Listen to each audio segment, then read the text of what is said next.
Hey, welcome back to the second part of the Dragon Quest IX Iceberg. I saw that everyone seemed to enjoy part 2. Sorry that it took so long to make this.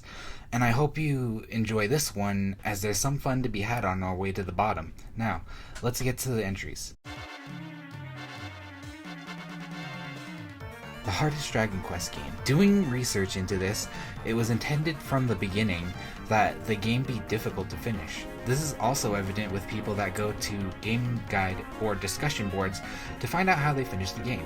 It even took me around level 40 or 50 to actually complete the game with a minstrel, a warrior, a martial artist, and a priest, where the priest had a special shield item to block critical attacks and all the party had subpar equipment. Masayuki map.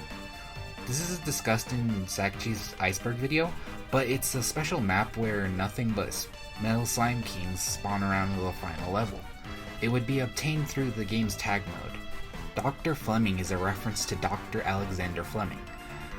Dragon Quest is known for having historical figures making cameos with altered names throughout the series, so it's not out of the discussion to look into this further. Alexander Fleming is a physician and microbiologist. He was also known for discovering penicillin. Aside from the names being a dead giveaway, these two also have some similarities with each other, since Dr. Fleming seems to be a scientist and knows a lot about diseases by the look of it. But of course they aren't exactly the same. The Dragon Quest law. This was also on Sakichi's video, and at first I didn't know what this even was. But after looking it up, it's just a hoax that said a lot of people in Japan left school or work just to play a Dragon Quest game, and it fucked up the economy, so the government passed a law that requires Square Enix or Square Enix to release future Dragon Quest games on weekends. But it seems that the weekend part is true, but that's all. Columba, an ignored NPC. I didn't know who this was at first, but after looking into it, this is an NPC that talks to Aquila, whose name I do not know how to pronounce, in the observatory, who usually gets ignored while the player plays through the game. Saint's ashes can be used to purify cursed equipment using alchemy. In the game, after playing it through for a while, and you decide to randomly visit Erin in the Stornway Inn, a cutscene starts and she introduces you to the Crackpot, an object that allows players to make a lot of different items. But once you've found an item that has a curse and you equip it, you or a party member will be affected with a curse, and it's now likely that at any moment your character won't be able to move in battle.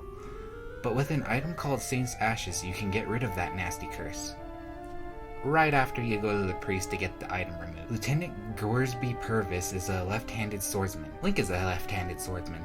But in all seriousness, this character is pretty powerful left bird that is one of the bosses near the end of the game. I actually got pretty interested in this use of left-hand swordsmen in games, so I looked up why this is, but it just determined that it's just a minor detail that was just thought up as a possible design choice. Although I did find a misconception about sword techniques being only right-handed. Morag references Puff Puff.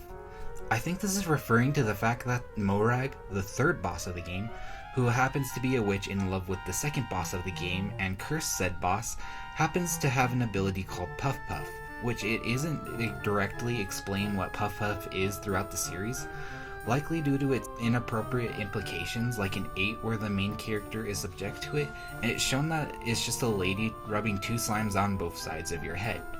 I wonder what that implies. Gleba's unique water well. I'm not entirely sure what this is referring to, but it might be talking about either the top of the palace where you jump into a hole and fall into the bathing room, or the well that is in said bathing room and has an entire dungeon inside with monsters. Really quickly, I forgot to record one, or at least write it down, but it's Granola flying without the dragon warrior, and I'm not actually sure what it means by that. Yeah, I just can't think of anything for this. You can just go to the Reddit that I'll probably be linking in the video, and probably check there, but otherwise I really don't know what this is about. I tried checking and there's nothing that comes up. The hero is over 300 years old. I'm not sure where this came from, as the only characters in the game that I could find that were over 300 years old were Granola and Barbarous, but I couldn't find anything for the age of the hero other than 17 years old. Bombax and Willow are the same race as Stella. Oh, I forgot about these two. But upon finding Gleba, the hero will enter the palace, and if you go to the aforementioned water well, which I think is just a fountain, you will find a character named Brunhild who is revealed to have a spirit guide named Willow, and after completing a quest you will be able to see your own spirit whose name is Bombax. I won't go into detail about these two, but one thing I noticed about the two is that they both appear as glowing orbs, which don't really do much other than fly around.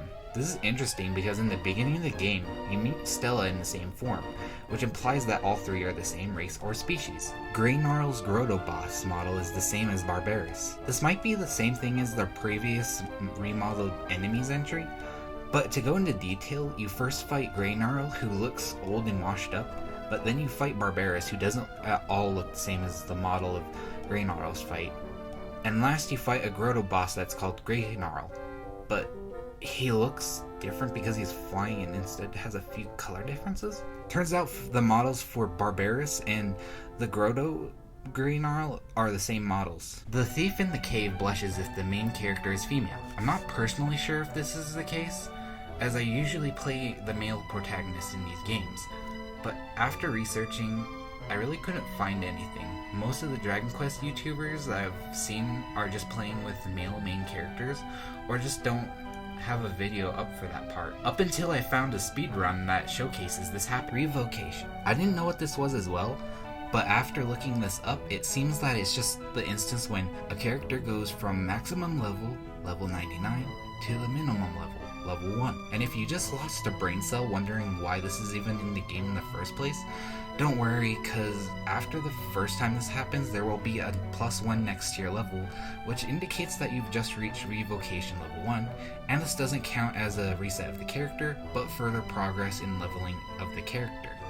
Aquila and Pavo are twins. At first, I didn't know who Pavo was, but it's apparently just a character in the Stornway Inn that I think connects to multiplayer. I don't know, but I also don't get what it's referring to when it says both Aquila and Pavo are twins. The hero is symbolic of Moses, and Purvis is symbolic of the devil Lucifer. I'll start with the one I actually know, being Lucifer, and this has a lot of similarities to Purvis.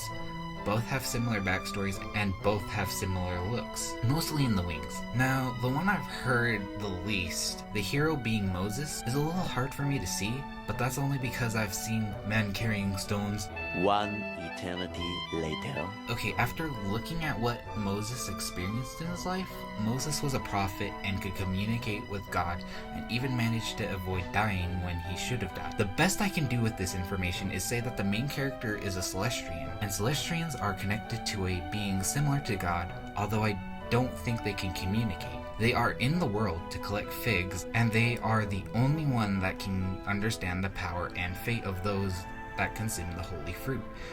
And every moment where the main character should have been deaded, they just brushed it off like it was just an average day. Xena split into 10 Grotto bosses. I forget when this is stated in the game, but I think it was near the end when you reunite with Stella. She mentions something about Grotto bosses, which I think is the fact they are all pieces of Xenos, with specifics at the beginning of the game. Before the hero is thrown from the observatory, there's a thunderstorm that apparently hit both the observatory and Xenos' realm, which splits Xenos into 10 Grotto bosses: Equinox, Nemine, Shogun, Lucid, Trominator, Atlas, Sir Sanguinus, Hannibal, Foul Eye, and Excalibur, each of whom I can describe as, in the same order, Xenos' form, head, connection, brain, hate, anger, blood, memory, eyes, and arm. Ivor cannot be playable in post-game. At the beginning of the game, when you are starting off, Aquila will essentially tell the player to collect some benevolence. While collecting, you'll find a character that acts like a brat called Ivor, who is talking to his friend Hugo, implying that the statue's name in the town for the village guardian changed, stating, It was Aquila something, but now it's... Later on in the game, when your character becomes human, Ivor joins your party and tries to take you to Stornway, but hits a road blocked by debris, causing you to go back to Angel Falls, kind of. This is the only time he's playable in the game, as afterwards, he becomes the inn owner after Aaron has left. Hey, at the time of me recording this, the first part got 39 views, and I really intended for this part to come out a week after the first part, but then life said... So yeah, I really hope you enjoyed this, and I'll try my best for the other parts.